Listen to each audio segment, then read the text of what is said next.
This is the lesson for Chapter 8, Section 4, titled Surface Area and Volumes of Similar Solids. And so let's take a look at our first problem. And so similar means that we have the same dimensions, but just not necessarily the same size. So the sides are proportional.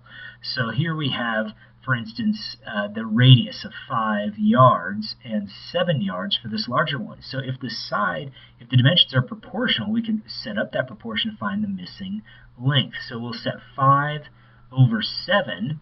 Now, since I put the 5 on top of the fraction, I need to start with a 13 when I set up my next fraction. So I'll put 13 over L. And so from this point, I can go ahead and cross multiply. So 5L equals, and then 7 times by 13, which ends up giving me 91. And 91 equals 5L. So when I go ahead and divide by 5, I get L equals 18.2. And so that is in yards. And so we've got our answer. So it's really handy as long as the figures are similar. Again, that means that all corresponding sides, or all corresponding parts are proportional. And so we want to find out all the missing sides for this one. So we're going to set up 5 and 7.5. Those are the two that are given to us, that are in the corresponding position. So they're both kind of the height of this triangle, this right triangle that we end up having here. So I'm going to start by finding C. So since I start with 5, I need to use the 13 because the 13 and the C are corresponding. And so I'll go ahead and cross multiply there. So 5C equals, and that ends up making 97.5. And so when I do that division, dividing by 5, that leaves me with C equals 19 and 5/10, and this is in meters. And so you'll do the same thing for all the other ones as well. And so we'll move on to the next one, and we have 10 feet is the diameter of this one, and this one here is 10 inches. Now notice the units are not the same. So if the units are not the same, we end up needing to make them the same in order to use this method. So I'm going to change these 10 inches into feet. And so I can either do that, or I could change the 10 feet into inches. And so it doesn't really matter which way you end up going about it. I'm going to go ahead and change the 10 inches into feet. And so I end up having 10 over 12, and that's going to give me the number of feet because there's 12 inches in 1 foot. So I'll reduce that down to 5/6 of a foot. And so if I do it that way, I want to find out what the diameter of this is. So I got 5/6 is to 4. And so now they're both in feet, and so I can go ahead and use this proportion. And I've got, since I start with the 5/6, I've got to go ahead and start with D as the diameter, the unknown diameter, over 10. So I'm going to cross multiply here. And when I do that, I multiply 10 by 5, that makes 50, but there's a common factor of 2, so I can reduce it a little bit. So it makes 25 thirds. And then over here I cross multiply this as well, and I get 4D. And so I go ahead and divide. So I'm dividing by 4. And so when I set up that fraction, it's like this, 25 thirds divided by 4 over 1. So I'm going to change it so it's a multiplication problem and take the reciprocal of that second fraction. Multiplying across gives me 25 twelfths.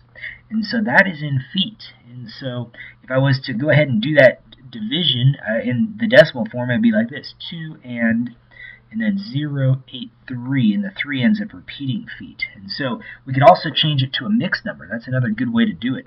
And so you see how 12 goes into 25. We have that going in there 2 times, which makes 1 left over. So that would mean 1 over 12. So this would be the same thing as 2 feet and 1 inch. So 2 feet and 1 inch would end up being the diameter of this smaller cylinder. And so that's, again, the same thing as if we went ahead and changed it all to inches, it'd be 25 inches.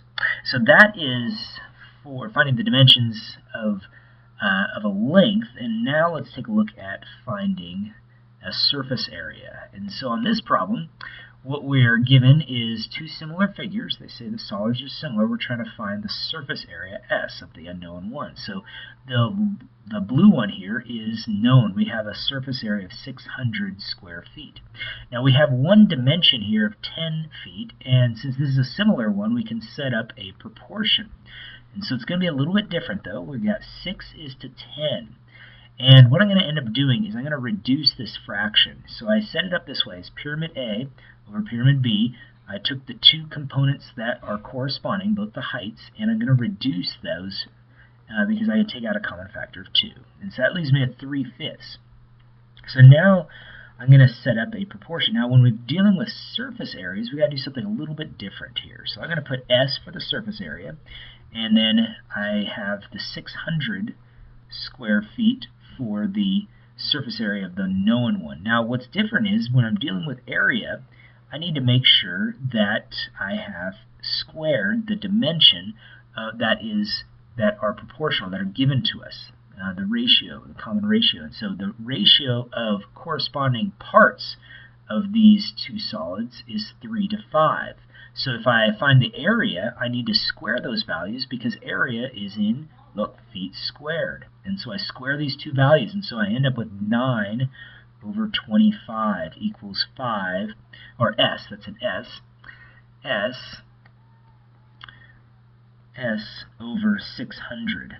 And so now I'll go ahead and cross multiply here. Multiplying the 9 and the 6 gives me 54, and then 2 zeros equals 25S.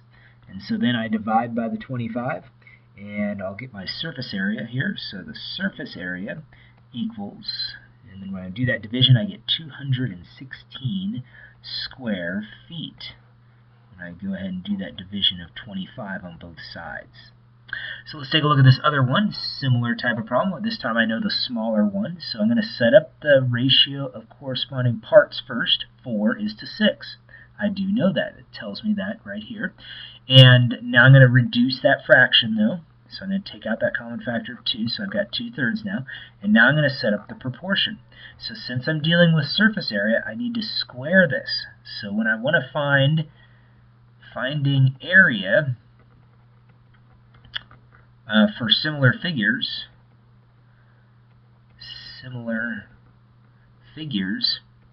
we need to square. You're going to square the corresponding side lengths, or the corresponding parts.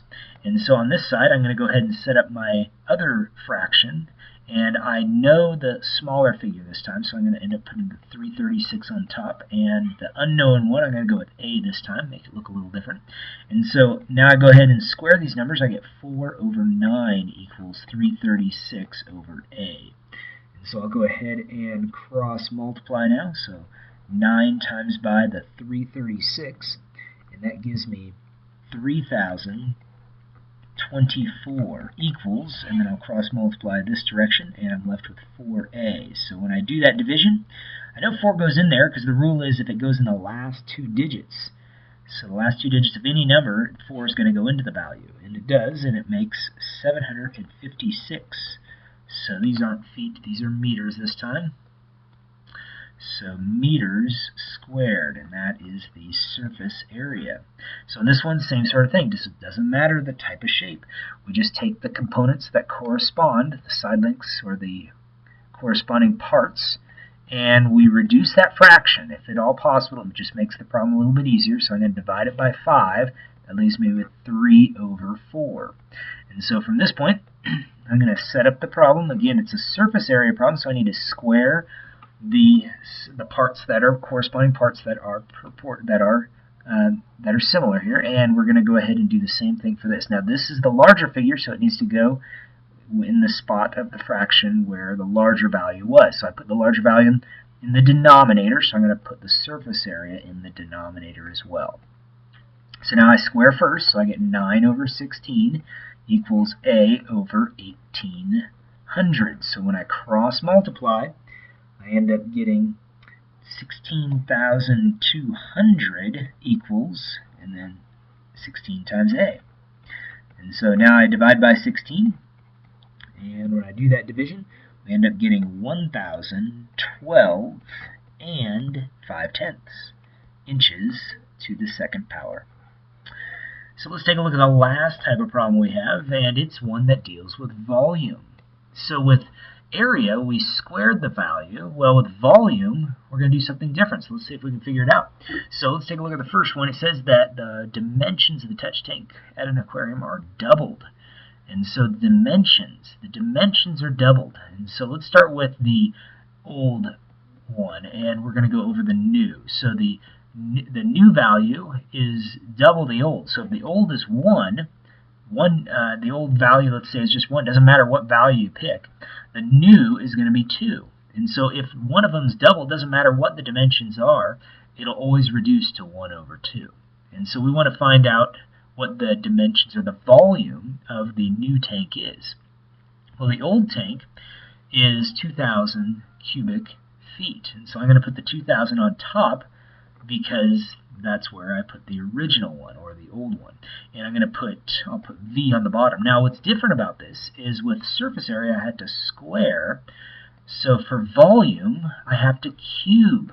So when we're finding the volume, we're going to cube the dimensions that are corresponding. And so we've got to cube first, so we end up with 1 over 8. So 2 to the third power makes 8. So I got that by doing this. 1 to the third over 2 to the third.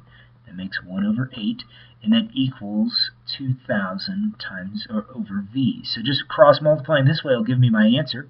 8 times 2 is 16, and I just got to bring down those other zeros, and we are in cubic feet. So 16,000 cubic feet is what the new volume is going to end up being if all the dimensions are doubled. Look at this next one here. Again, the similar figures, so we're going to take the corresponding parts, 5 over 12, look for common factors, but none here. And we're going to cube that because we want to find out what the volume is. So it's going to be V over 288. 288 goes in the denominator because that's where the 12 went. So cube first. So it makes 125 over 1,728. And this equals V over 288. So cross multiplying this way, triple digit multiplication gives me 36,000. Goes in evenly. So 36,000 equals 1,728 V. So we just multiplied those two values there. Dividing gives me this. It gives me 20.8, and the 3 repeats. And this is cubic centimeters. Let's see what they tell us to round to. It says to the nearest tenth. So let's do that. 20.8. 20 and 8/10 cubic centimeters. Let's take a look at this next one again. So the corresponding sides are 3 and 4. So 3 is to 4, and we're going to cube it because we want to find out what the new volume is of this red figure, of this pink figure. So 9 goes on top because that corresponded with the 3 over V. And so I'd cube first. So it makes 27 over 64. So 3, not 3 times 3, but 3 times 3 times 3. So that's what that cube means, and this equals 9 over V. So cross multiplying is going to end up giving me 576. So 576 equals 27V. And so dividing by 27 gives me 21 and 3/10 inches to the third power when I go ahead and round to the nearest tenth. And so this last one here, same sort of thing. So again, if you can, reduce that fraction before you even set up the problem. So 10 over 12, take out that common factor of 2, we're left with 5/6.